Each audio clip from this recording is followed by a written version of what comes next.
Good afternoon.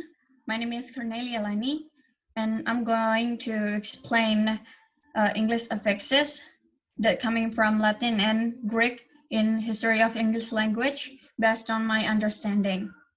And in this explanation, I'm going to mix English and Bahasa Indonesia. So here we go. Affixes are the word elements that attach to words may either precede as prefixes. For example, do becomes undo, and way becomes subway, or it can be followed as suffixes. For example, do becomes doer, and way becomes wayward. They also may be native. For example, overdue and waywardness, or Greek hyperbole, antithesis, or Latin, for example, supersede and pediment. So it depends on the affix that followed.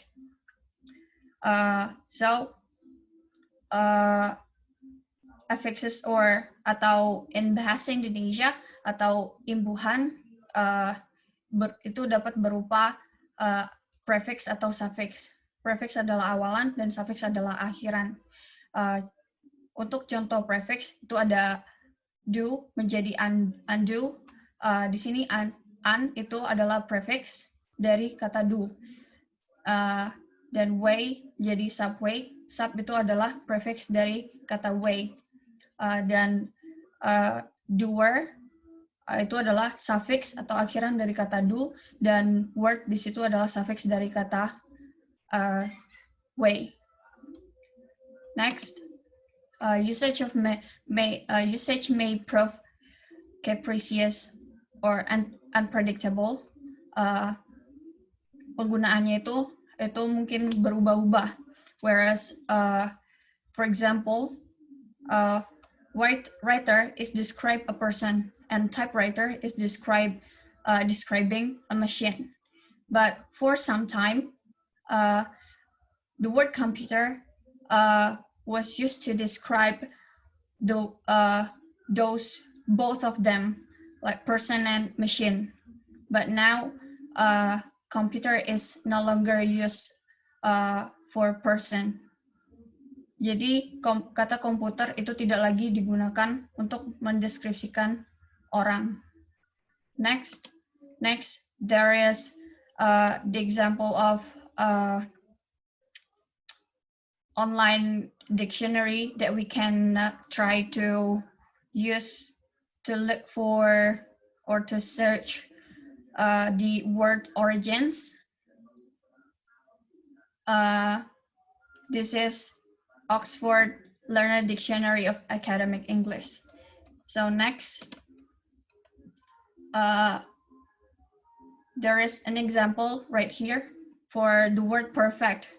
Perfect appear in Middle English from Old French perfect, and then from Latin perfectus, that means completed, and from the verb perficer, from the Latin word, and from the per, that means true or completely, and the aiding phasery, that means due. Jadi di sini dari verb perficer ditambah dengan atau dari kata per yang berarti true atau completely ditambah dengan visor yang berarti do.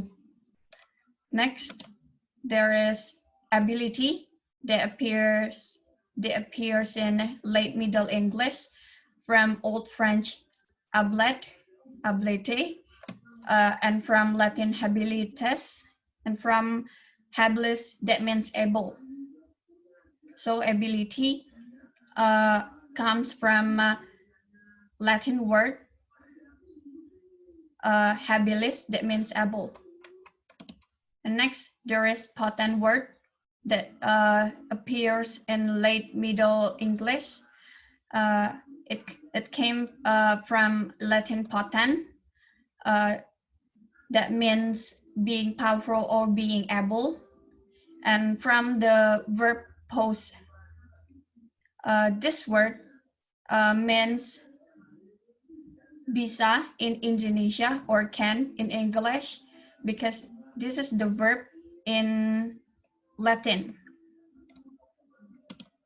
Next, there is patient word that appears in Middle English, coming from Old French, and from Latin, patient, that means suffering, and from the verb pati.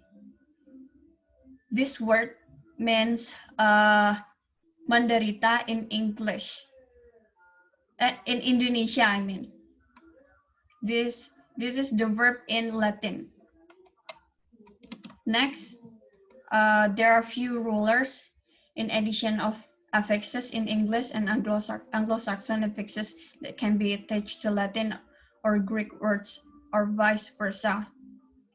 Jadi ada sangat sedikit aturan yang ada untuk pada penambahan imbuhan dalam bahasa Inggris dan imbuhan Anglo-Saxon yang bisa dilampirkan pada akar kata Latin dan pada kata-kata dari Greek ataupun sebaliknya.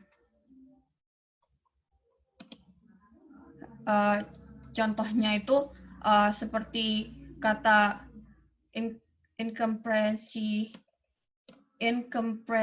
incomprehensibility, which is based on the simple root han, the origin from Indo-European root word gan, that meaning to grasp or seize, and with the adding with no less than 5 affixes. For example, like in, that means not, come, that means with, pre, that means before, able, that means capable, and et, that means being. Next, there are at least 9 different negation prefixes. A, anti, dis, il, im, in, ir, na, non, and an. This is Latin prefixes, as far as I know, and it is almost impossible for a native speaker to predict which is to be used with which root word. Jadi dari prefixes ini itu hampir tidak mungkin bagi penutur non-native itu untuk memprediksi kata yang mana yang akan digunakan dengan kata yang mana.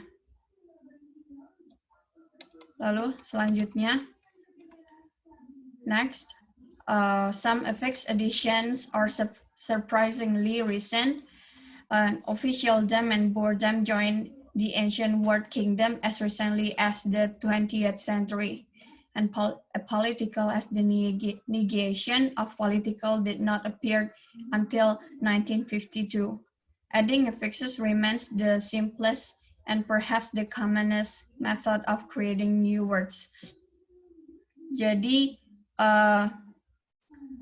beberapa tambahan imbuhan itu ditambahnya baru-baru ini dan resmi bergabung dengan kata kerajaan kuno itu pada awal abad ke-20, baru-baru abad ke-20. Karena negasi politik dan apolitical tuh baru muncul pada tahun 1952. Jadi menambahkan imbuhan itu merupakan metode sederhana dan paling umum untuk membuat kata baru. Next, during the 17th and 18th centuries, dictionaries writers and grammarians generally felt that English was an imperfect language, whereas Latin was perfect. Jadi selama abad ke-17 dan 18, kamus dan ahli-ahli grammar itu merasa kalau bahasa Inggris itu tidaklah tidak sempurna, sedangkan bahasa Latin itu sempurna. In order to improve the language, they deliberately made up a lot of English words from Latin words.